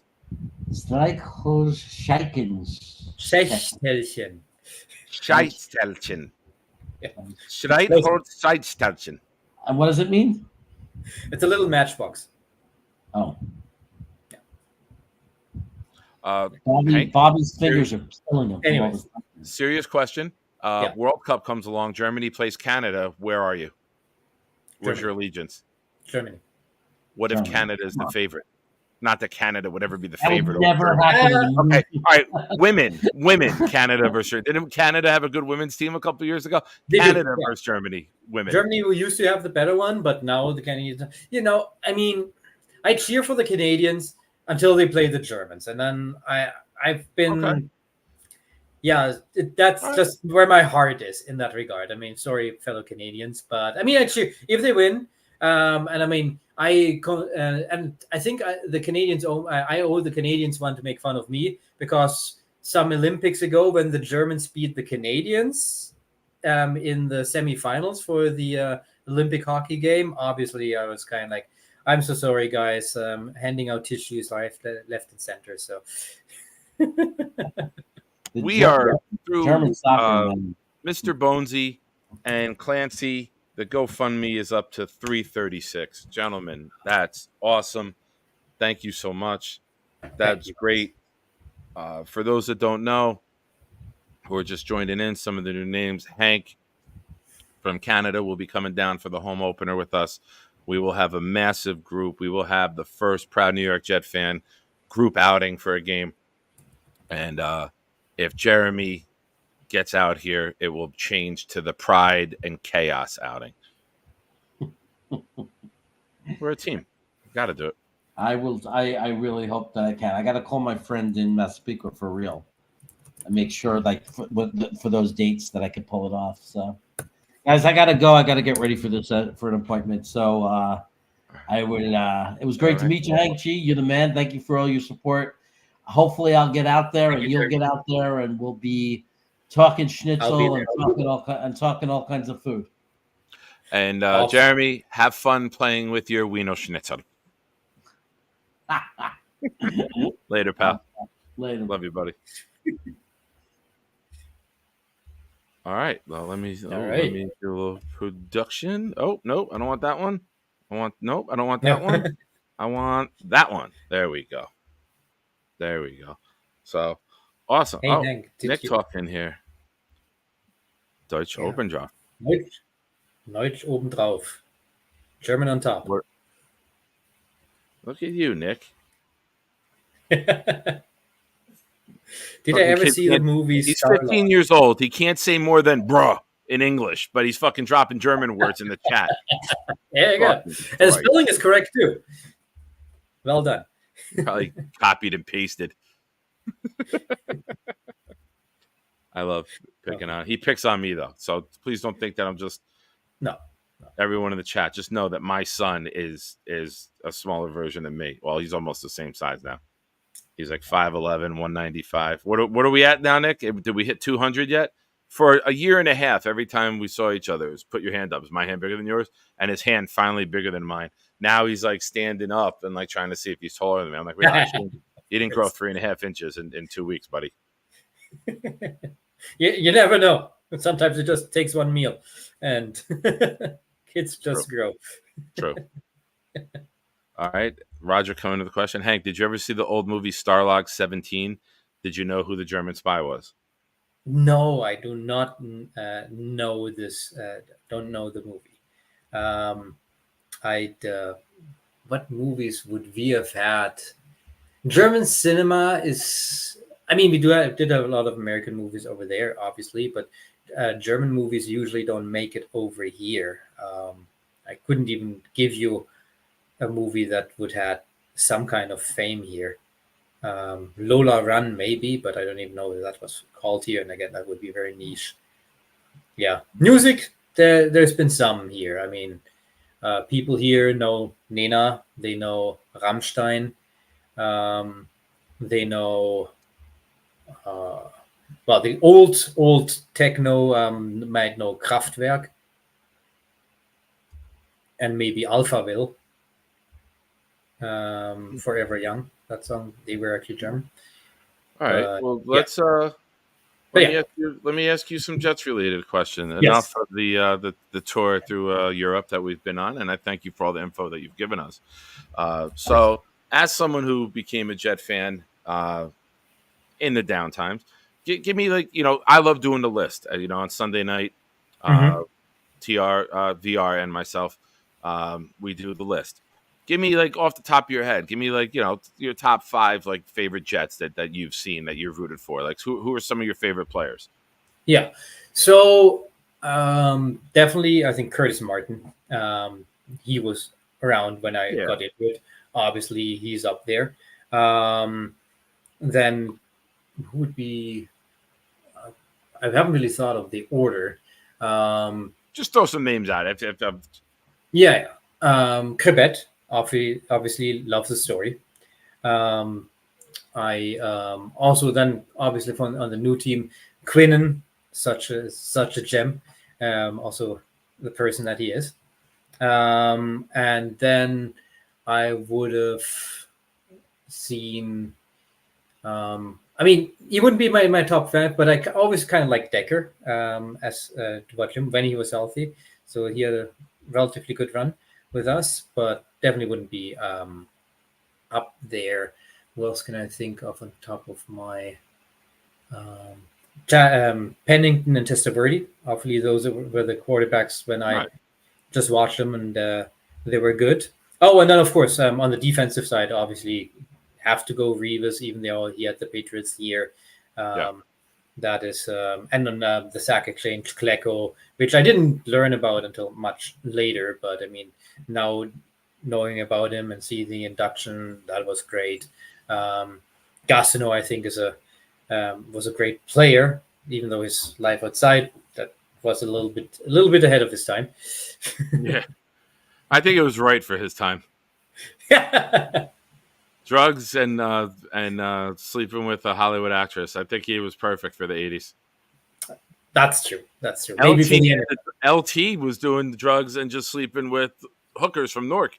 So at least Gastineau's with a Hollywood actress. Yeah, wasn't the Danish? What's her face? The blonde one. Brigitte Nielsen. Brigitte Nielsen from Rocky IV fame and some other movies. Yeah, or just a pin-up, to be honest. But yeah. So those would be probably the ones to name. So pretty standard. Nowadays, obviously, as I said, Quinnen is definitely up there. And pretty much the whole draft from the Sauce Gardner draft. How can you not, right? Literally, they should be those 4 should be just grouped together in one. Who are some of your favorite Jets? Well, number 1 is the 2022 draft class. Yeah, those guys just have to be grouped together for as long as that they're together, right? And then the other, of course, and then the other good draft, right? I always liked Mangold too. Mangold Brick, and then Moai I learned about later. It was just before my time. I really got into. So yeah, I always thought we have a great D line, and then McHagnon came in, and he's like, we don't need a D line. Let's spend it on safeties. Yeah. Yes. Yeah. We don't want to stop them up front. We want to make sure we stop them 15 to 25 yards downfield. We'll be very good at that. Fucking guy. Oh my God. Let's having such a good show. I even dealt nicely with Jeremy, and then you bring up freaking McHagnon, and now we're going downhill from here, man. I'm sorry. No worries. Mention the other guys. But awesome. Shout out again to Clancy and and Bonesy. Snowball contributed the other day. Big fella, Knob, couple other people, Mark Ferraro threw in. I'm just doing these off the top of my head. Forgive me. I know if anyone talks to Dane, find out if Dane wants his donation back. He did put in $10 or $15, I believe. So just let me know if he wants that donation back, and we'll get that to him one way or the other. So I know he put that in when it was going to be for him. I just want to give him that option. And if you see Rick Kent, ask Rick Kent, because Rick Kent donated when it was for Dane. I just want to I don't want to make it look like anything was pulled on anybody. I want everything to be on the up and up. So if you see Rick or Dane, ask them privately, not open on the air in a chat or something. What do they want to do with that donation? Because it will be hitting the funds over the weekend. And now I have a question for you. I think we can work this out off air, but we do have to talk about. You don't have Venmo or Cash App, right? Like international. Like, do you guys have that? Could I send you the money to? Yeah, you don't even know what that is. No, but I mean, but I do know, like, at least for us, what works is like, and we can work that out, that you just like send the money like straight to the account. I mean, I don't know if the American banks do that. Like, but for example, if like I get transfers from Germany, they just send it straight to my bank account. They just need the IBAN number or whatever they need, and then can that right. send it straight. But whatever you need, we'll work it out. We'll work that out. We'll figure the best way to do that, and we'll work that out. I did look at flights, and actually, it's almost cheaper, or at least from the flights that I saw, that I would actually fly from Toronto rather than Buffalo, even though it's further away. But but I mean, again, I'm still keep looking, and then once we work that out, I can then I just book the flights and let you know how much it was, and then whatever can be covered is covered, and if not, I mean, I'm coming anyways. I already made that call. No matter how this goes, I'll be there. I mean, just the thought, as I said, I'll do whatever it takes, and I'll be there. Yeah. Awesome. Glad to hear it, man. I can't wait for this. I'm very excited for this, and I know a lot of other people in the chat are as well. But especially since you said, or someone in chat said, I have to apparently sing and dance. So now I'm actually already thinking is like, hey, if I need to sing, like, what are some old European chants that I know from back in the day that you can like give a jet twist? So at least I'm, it's at least jet related. If that's what I have to do, I don't know. We'll see what the initiation is. Well, I'm sorry. Well, we're not discussing cereal. Oh, for those that don't know, who didn't see me Monday morning, Tuesday morning on Boy Green. Tuesday morning on Boy Green. He had fell asleep with his daughter after a long day. They did the gender reveal. We had a whole hour, if not more, blocked out and produced and had a segment where we didn't want to do it without him because it was a list that he came up with. So we had to just fill some airtime on the fly, man. And what the fuck do you have against cereal, Raul? Stop being a curmudgeon, bro. Cereal's fucking awesome. I'm sorry. I was laughing at that. What did you ask? Raul always fucking gets me with his comments when he pops in. What was your question, Hank? I apologize. No. I was actually, my internet was just cutting out again. That's been acting really well so far, but just came in there. Nice. That's what she said. Sing Dankeschön. Well then. What happened? Oh, Snowball is saying Hank sing Dankeschön. Oh, like Ferris Bueller? I don't know that song actually, but yeah, I'll find something. Nice. Where's it? I'm not a fan of those. Here we go. Now I'm starting to cereal. Pops, Golden Grams, and honey. Oh, you're a honey fan, it sounds like. Those are all like corn pops and honey. Nah, not me. But all right, Hank, I want to thank you for coming in, man. I want to appreciate. I'm looking forward to getting to know you and working with you to make this great time happen. And I no pun intended, but I'm proud to be helping another Jet fan after the help that I received, and I'm happy that I'm able to help facilitate this for you to help you get here and experience the absolute fucking thrashing of the New England Patriots. Oh, I'll soak it all in, man. I'm soaking it all in. I cannot wait. I'm super excited for this, and for everybody who donated some money and time for this. And they could possibly win an autograph. We are going to do such dirty, filthy things to the New England Patriots. It would look like putting a blacklight on a Days Inn pillowcase when we're done. That's what it's going to look like. That's a Man, they did. fantastic reference that I just thought of on my own. Nobody helped me or messaged me that. They deserve it. They deserve Yes. it. Oh, awesome, bro. Thank you so much, and Thank we you, will guys. talk more. And guys, if you get a chance, the link is there. It will be posted in every show that we do, and we will have more of Hank. Hank, you're gonna pop on with us Sunday night with me and Yep. VR around 100%. 10:30, Yep. and go from there. So, ladies and gentlemen, our GoFundMe recipient and someone who will travel internationally to join us at the first ever Proud New York Jet fan group outing.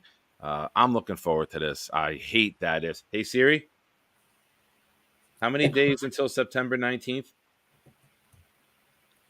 It's 113 days until 113 days. Thank Wow. you, Indian female Siri voice.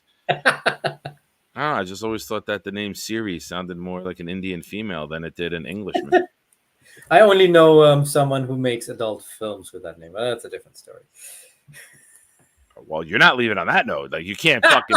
I mean, have you know what the show talks about at times?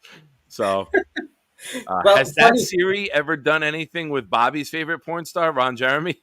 Oh wait, no. Who was that? That was Charles, right? Charles mentioned Ron Jeremy. Knob, help me. Who mentioned don't Ron think- Jeremy? Charles or Bobby?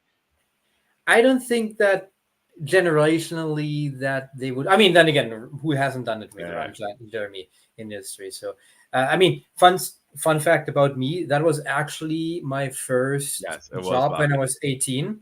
I got a job in a video rent, and 50% of our revenue was that side of the shop. So yeah, so that's how I got. I just want to show you guys something. This is my brand new shirt, and it is fucking phenomenal. Oh god damn it, green screen, green shirt. Look at that shit. Nice. Look at that fucking beauty. There. Johnny, tell your wife beware. Sex machine. Bang. Look at that. Look at that. Look at that shit. Don't get hotter than that. Don't get better than this. My milkshake will bring all the ladies to the yard on September 19th. We will have fun. It will be a blast. I'm looking forward to it. I'm looking forward to this whole Jets fans helping Jets fans. And Hank, we will talk more. We'll see you Sunday. Thank you so much, Okay. buddy. Have a good night. Thank you for having me. Cheers. All right. Live from the 51st state. That was Hank coming in from Lower Canada, Upper New York. Awesome. Yo, thank you for bringing that up. I got to wash and dry. This is my first time wearing it. And I got a 3XL T. So I got the tall for the length. I'm a size queen. I like length. There, I said it before you guys did. I know how you guys roll.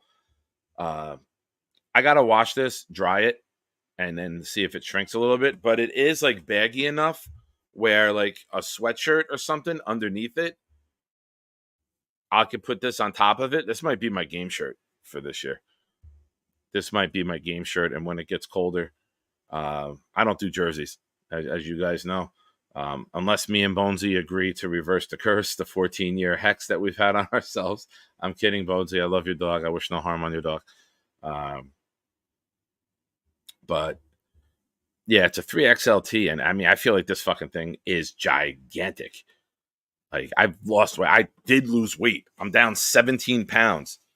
So I feel good about that. But sometimes I'd rather order it and be a little bit bigger and baggier than order the 2XLT and it's a spandex shirt. So you never know with these. Some of these dry fits and some of these cottons, it's off. So I'm a little pissed, but we'll see. I'll just keep drying it. I'll wash it in hot water and make it shrink a little bit. Yes, Roger. A global Jets gathering. I like that. Yeah. So I'm gonna end the show a couple minutes early tonight. Instead of going right to up to 11 o'clock. I am going to get a bite to eat, and then hopefully I will see all of you over in the chat at Wicker Media, New York Sports Wicker Media, Adam's channel. He does some fun stuff. He does trivia. He might do a wheel. The wheel's a lot of fun. I don't know if he wants me to join him tonight, but I'm going to get a bite to eat, and then I'll go over there. Thank you to everyone who donated. Thank you to everyone who's contemplating donating and will do it. But yeah, you have one thing to do. Head over to Adam's channel and just say Nick sent us. So his show starts right now as we end here. So thank you everyone for watching.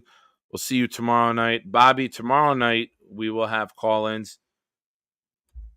I'll call you as soon as I end the show, son. I'll call you, buddy. Hold on. You know what? Let me pull that link up. Where are we?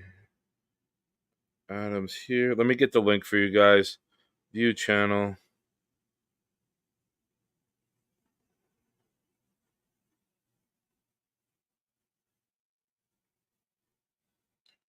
All right. Give me 1 second.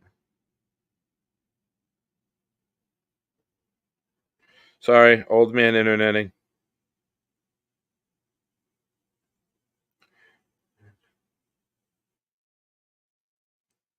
All right. I had to message him. I had a comment in the chat first. Invasion incoming. So we're going to go here. Let's do this. Yeah, go support Adam. Adam's a great dude. He's a great friend. Hoping to get him up here.